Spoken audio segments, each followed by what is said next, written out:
I don't want to hurt your feelings. You had one before you got here. We're in Amos tonight. If you marked Joel, it's the next book, next minor prophet.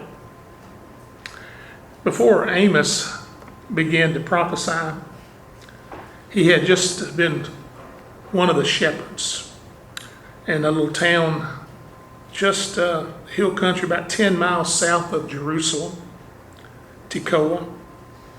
And the word, and we'll see in verse 1 where it talks about a herdsman, is not the usual Hebrew word, but it's a rare word, and it suggests a sheep breeder. And the only other occurrence of this word is found over in 2 Kings 3:4, where Meshach, the king of Moab, is said to have engaged in sheep breeding on such a large scale that he was able to supply the king of Israel with 100,000 lambs and the wool of 100,000 rams. So Amos evidently managed or owned large herds of sheep and goats and was in charge of other shepherds. Amos 7:14, the prophet described himself as a herdsman and a gatherer of sycamore fruit. He took care of sycamore fig trees.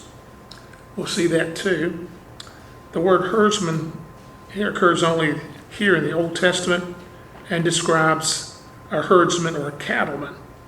So you have two different words, one in verse 1, chapter 1, and one in verse 7. So besides overseeing the livestock operation, he was occupied also with growing sycamore fruit, presumably as a sideline. Amos evidently was a very prosperous man. The sycamore fig tree, was a broad, heavy tree. I forgot to cut that off. I knew I would do it.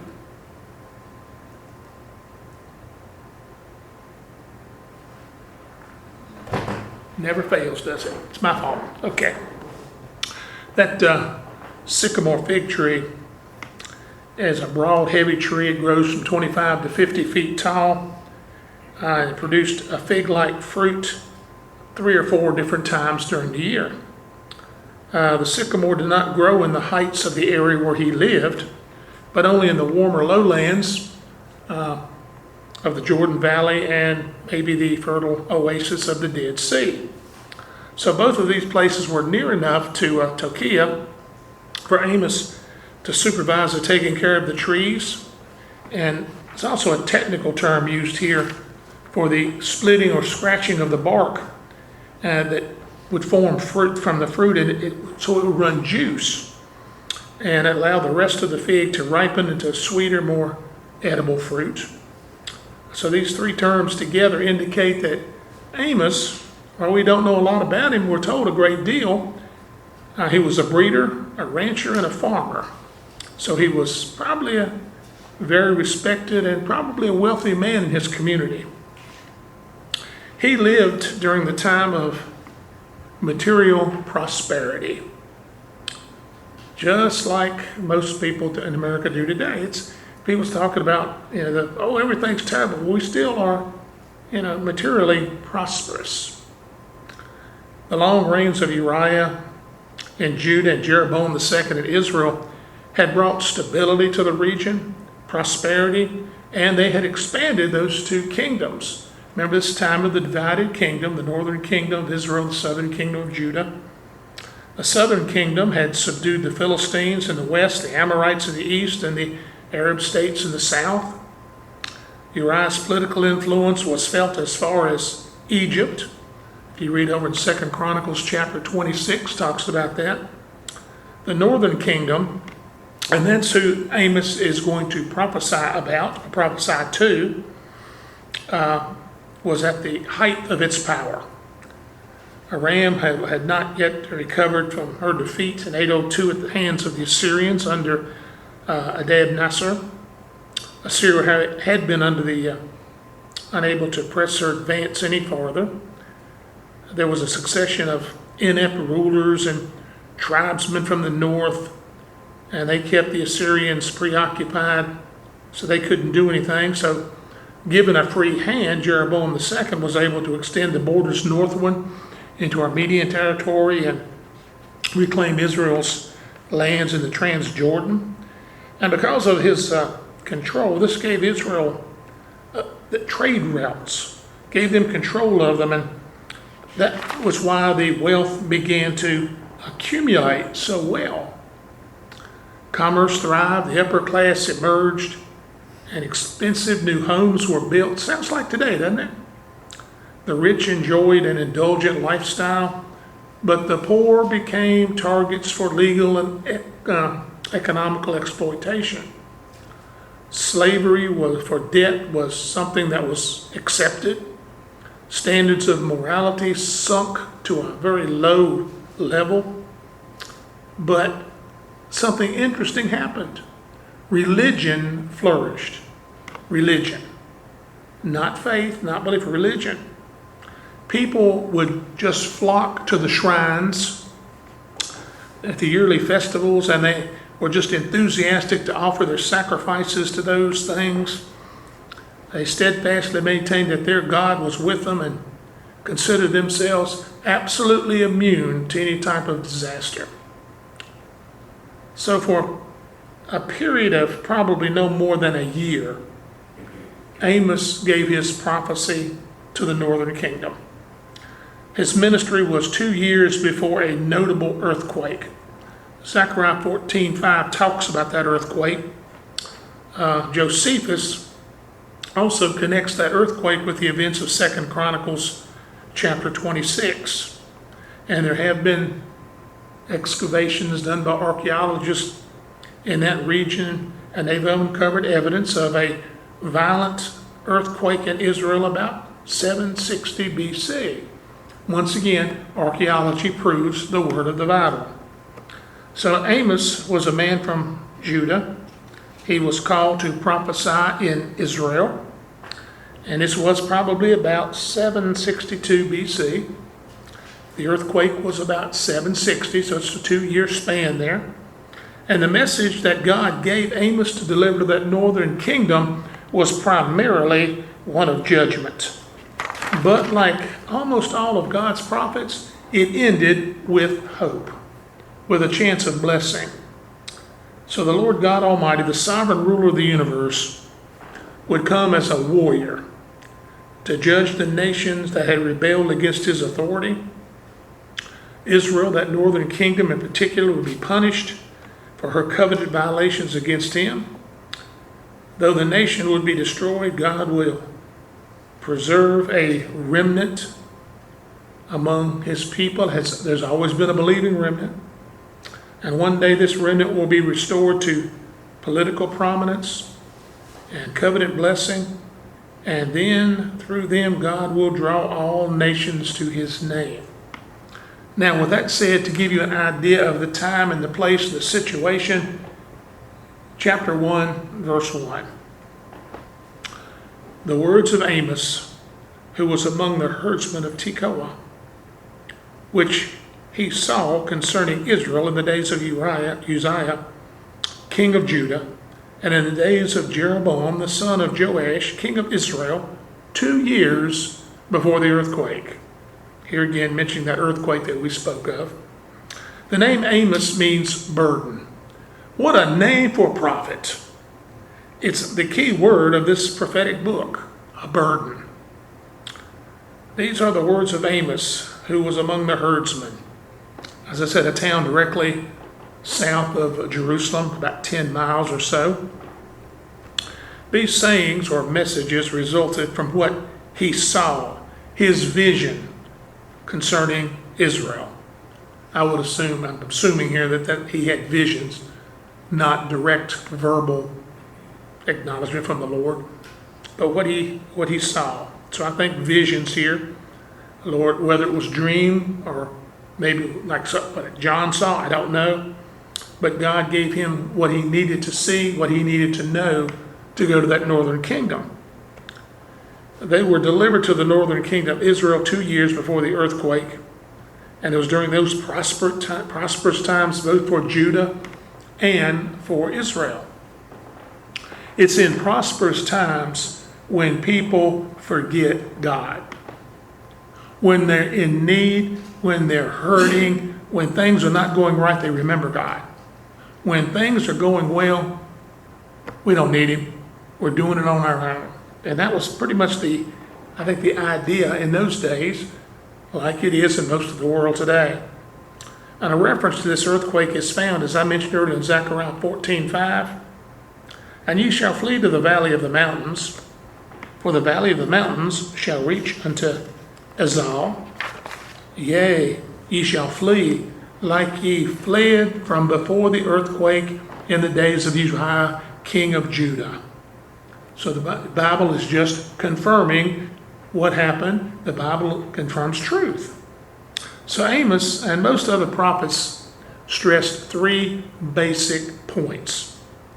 First, the world in which they lived and ministered was a wicked and corrupt place. That never seems to change. And I'm going to give you, here's a news flash. Until the Lord returns and sets up his kingdom, it's not going to change. And even by the end of the kingdom, you'll see that it's going to be a wicked place. Secondly, a just God would administer judgment against the sinful world. That never changes. I know we have the idea that God doesn't judge evil and wickedness right now. He's going to judge in his time and in his way. And thirdly, a golden age of blessing under divine rule that exalts Israel would follow the judgment. Judgment's coming, but God is going to keep his promises with Israel, the Abrahamic covenant. Any other promise he made, he's going to keep it. So we kind of get into the theme of Amos in verse 2. And he said, the Lord will roar from Zion and utter his voice from Jerusalem. And the habitation of the shepherds shall mourn, and the top of Carmel shall wither. Amos' theme is that Israel and the other nations were about to be violently judged for their sins. The day had come. He pictured the Lord as a lion. This happens a lot in Scripture. We know about the lion. When a lion roared before he began his attack, something happened. What happened? His prey would freeze. If you've ever watched any of the shows, maybe from Africa, and they'll show a lion roar, most of the animal will freeze. It makes him an easy target. And so he roared. The Lord will roar as he begins his attack. He will roar from Zion. And this expression is used in connection with God's judgment of the Gentile nations. For example, Isaiah 42:13 says, the Lord shall go forth as a mighty man. He shall stir up jealousy like a man of war. He shall cry, yea, roar. He shall prevail against his enemies. Hosea 5:14 says, for I will be unto Ephraim as a lion, and as a young lion to the house of Judah. Even I will tear and go away. I will take away, and none shall rescue him. So you see the picture that he's drawing here. Judgment's coming. Nothing is going to stop it. What happened to Damascus and the hostile nations in that area seems to look beyond the ancient times, actually to the future day of the Lord, the tribulation that will precede the establishment of the Lord's millennial kingdom. As I said, that lion's terrifying roar paralyzed the victim with fear, making it helpless at the lion's charge, and that's what's going to happen. Then comes the pounce, the tearing, and death is inevitable. A lion's roar would have a similar paralyzing and withering effect. I cannot even imagine the trembling fear that would come upon you if you were in that situation and hear the roar of the lion, the God of all creation from Jerusalem. Boy, you talk about knee-knocking fear, that would be it. It would reverberate that sound as it came from Zion, that's Jerusalem, against the nations, and it would shrivel and it would scorch the earth. Remember this, God spoke the world into existence, and he can roar with a word and bring judgment. He can speak the world out of existence. But he can also speak not only judgment, but blessing.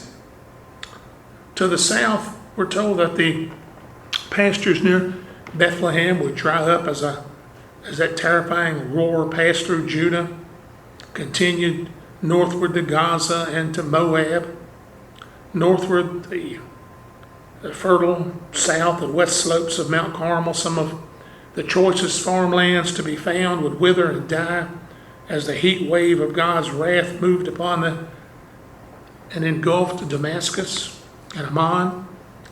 Everywhere the sound passed, moisture would evaporate, the land would turn brown, and a drought would crack the earth. When I'm reading and studying this, my mind went back to the pictures that I would see of the Dust Bowl here in this country back in the 30s. The ground would crack, was so dry out in the west there, and the wind would just blow. That's the same thing, only on a larger scale and worse. With the pastures dried up, sheep would die, shepherds would suffer economic loss, and with the crops withered, the farmers would face severe hardships also. The picture of the drought suggests the reason for the Lord's angry roar.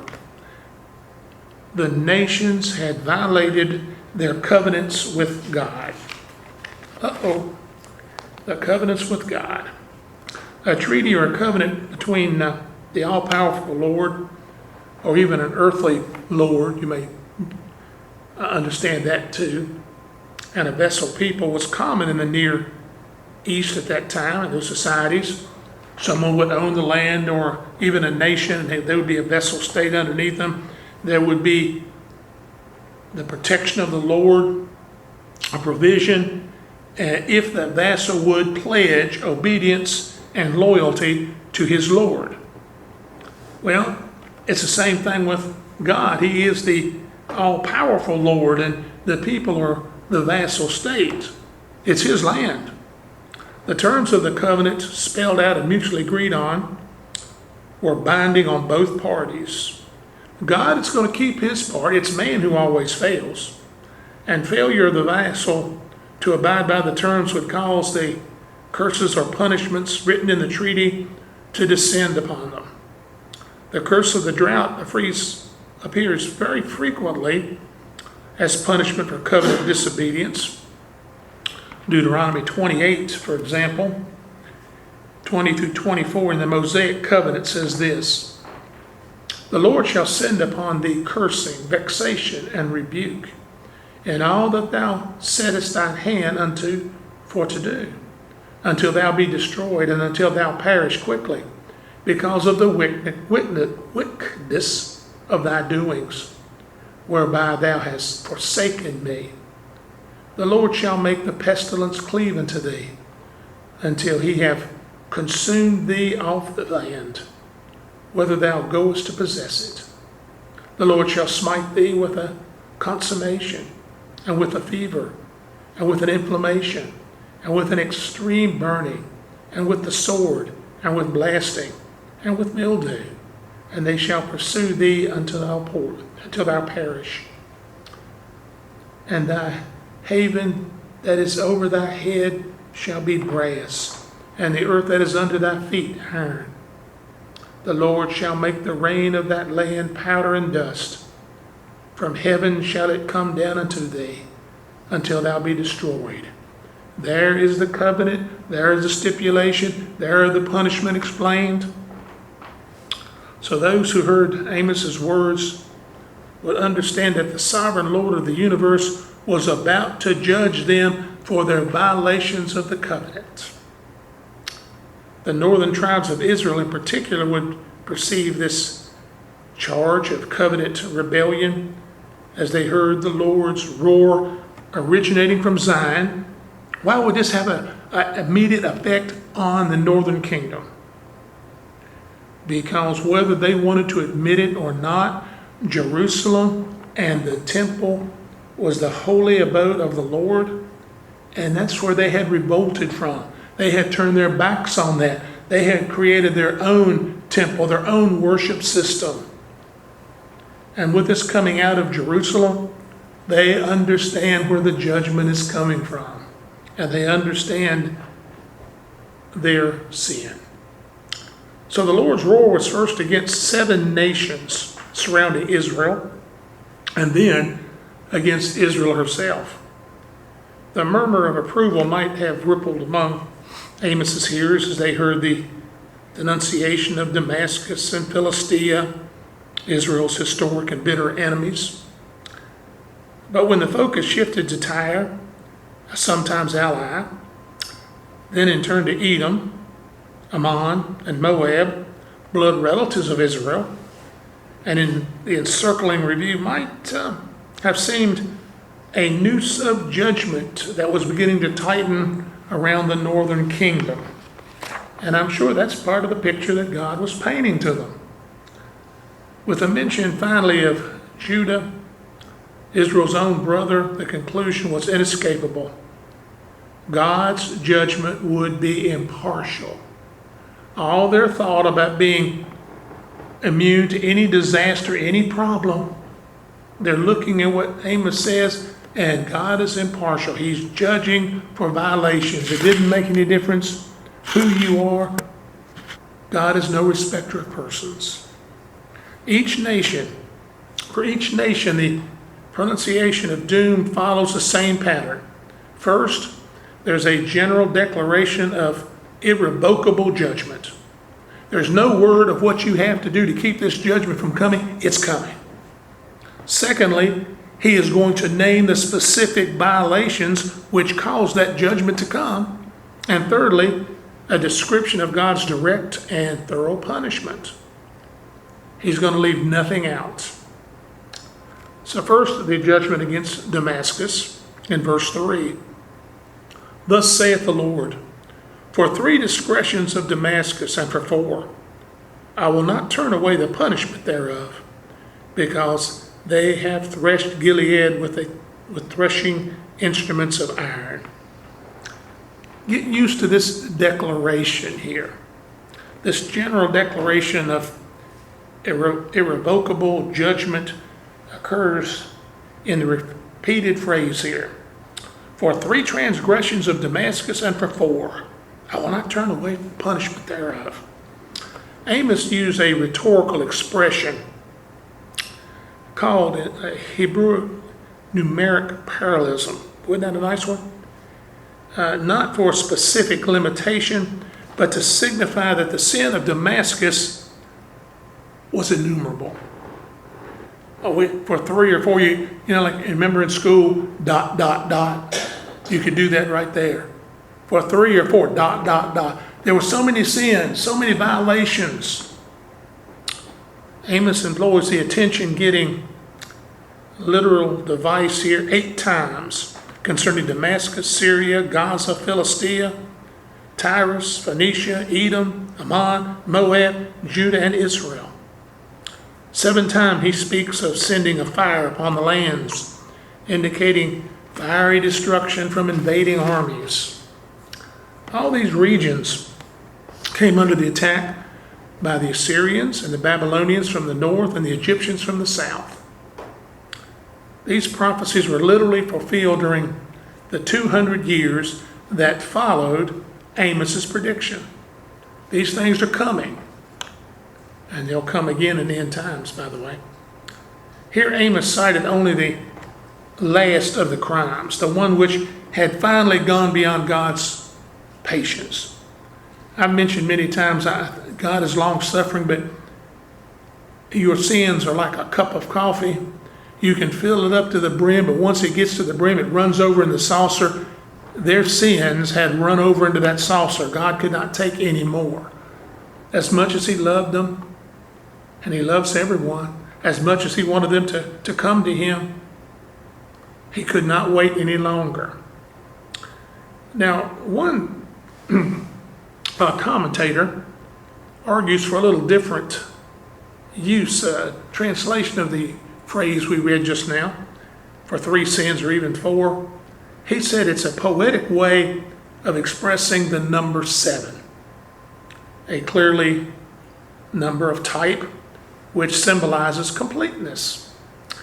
If that's correct, and it could be, it means that this irrevocable judgment was pronounced on each nation for its full and complete sin. They had reached the completeness of wickedness, which is quite possible. Remember I said for 3 or 4 ... well, it's reached the end. In the case of the surrounding nation, I said only the final and culminating sin was named. But for Israel, the complete list of 7, interesting, 7 is going to be given over in Amos 2. 1 in verse 6, 2 in verse 7, 2 in verse 8, 2 in verse 12. There's a list, more detailed for them. Israel's panic would likewise be 7-fold in the day that God judged them. See that over later in chapter 2. And the cause of judgment for each nation was its transgressions, sins, its covenant violations, all their rebellion against God. The word transgressions means rebellion or revolt, and was used in secular treaties to describe that vascal disobedience in the terms of the covenant. The Old Testament prophets also used the noun and the verb of transgression in denouncing Israel's rebellion against God's covenant with her. Amos, though, specifically viewed the sins of Judah as violations of the Mosaic covenant. She failed to observe the terms of God's law. Boy, that hits close to home to everybody, doesn't it? But not only Israel had sinned against a covenant with God, the Gentile nations were also guilty of transgression, rebellion against divinely established and universally recognized agreement. Wow, wait a minute here. The Gentiles, but not of the law. They're not being condemned because of the law. They're being condemned because of their transgressions. They're failing to recognize the God of creation. And in their hearts, they're worshiping false gods. In their life, false gods. They're rejecting God and living like the world, of course. Apparently, though, Amos had in mind rebellion against God's universal covenant with humanity that was made at the time of Noah. What? There's a covenant with mankind? And yes. Genesis chapter 9, beginning at verse 5. And surely your blood of your lives will I require. At the hand of every beast I will require it. And at the hand of every man. At the hand of every man's brother will I require the life of man. Whoso sheddeth man's blood, by man shall his blood be shed. For in the image of God he made man. And you, be ye fruitful and multiply. Bring forth abundantly in the earth, and multiply therein. And God spake unto Noah and to his sons with him, saying, And I behold, I will establish my covenant with you, and with your seed after you.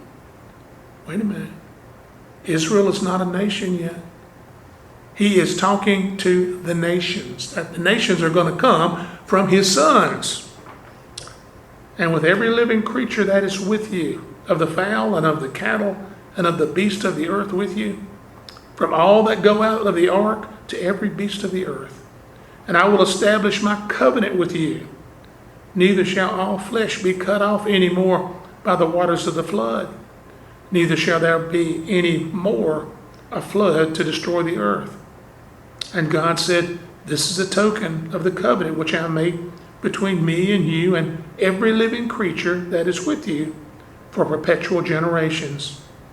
I do set my bow in the cloud, and it shall be for a token of a covenant between me and the earth. And it shall come to pass, when I bring a cloud over the earth, that the bow shall be seen in the cloud. And I will remember my covenant which is between me and you and every living creature of all flesh, and the water shall no more become a flood to destroy the earth.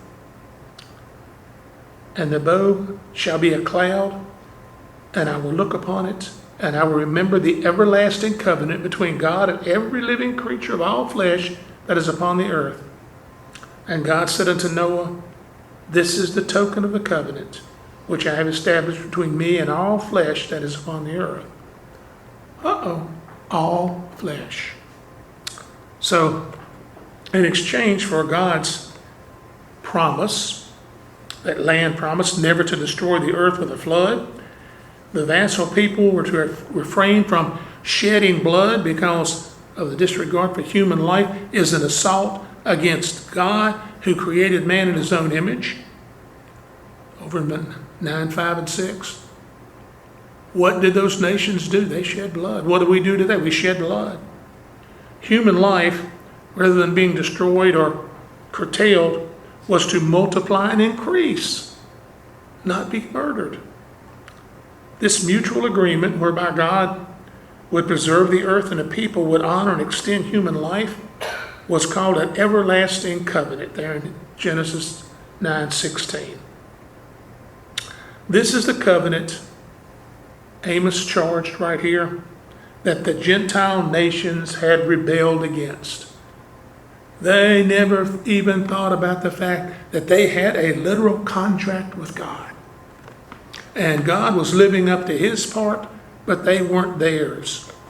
By their acts of barbarism, the wholesale deportation of slave populations, their unnatural and stubborn hatreds, their sickening atrocities, their desecrations of the dead, they had broken the covenant that forbade such acts, inhuman acts as that.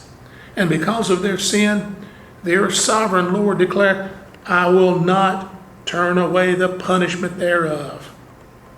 Similarly, Isaiah said that God would bring a curse of drought to punish the people of the earth because they had what? Broken the everlasting covenant by shedding blood. And as the New Testament confirms, though Gentiles may not have received the spoken or written law, the requirements of human decency are nevertheless known to them. They know right from wrong. Man knew what was right and wrong from the day that Adam sinned. And their own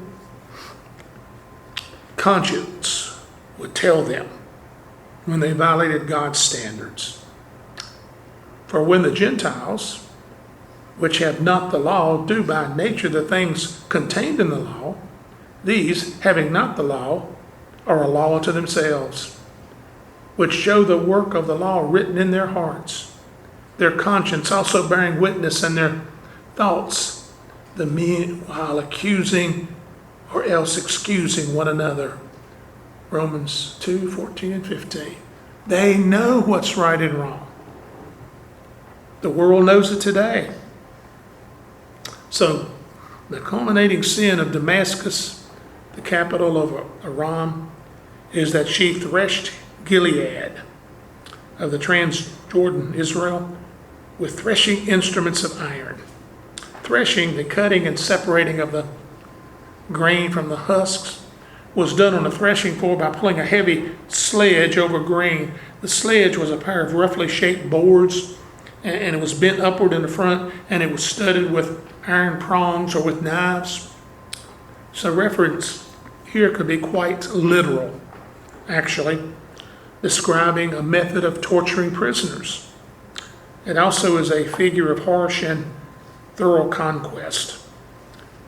Aram's army had raked across Gilead, slicing and cutting through it as it were just simply grain on the threshing floor.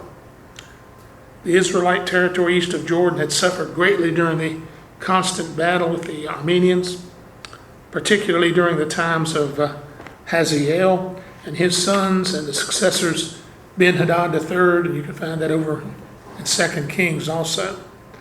And I am going to stop after 3 verses tonight because I won't have time tonight to do these verses. I have to wait till next week. And I'm sure you're glad.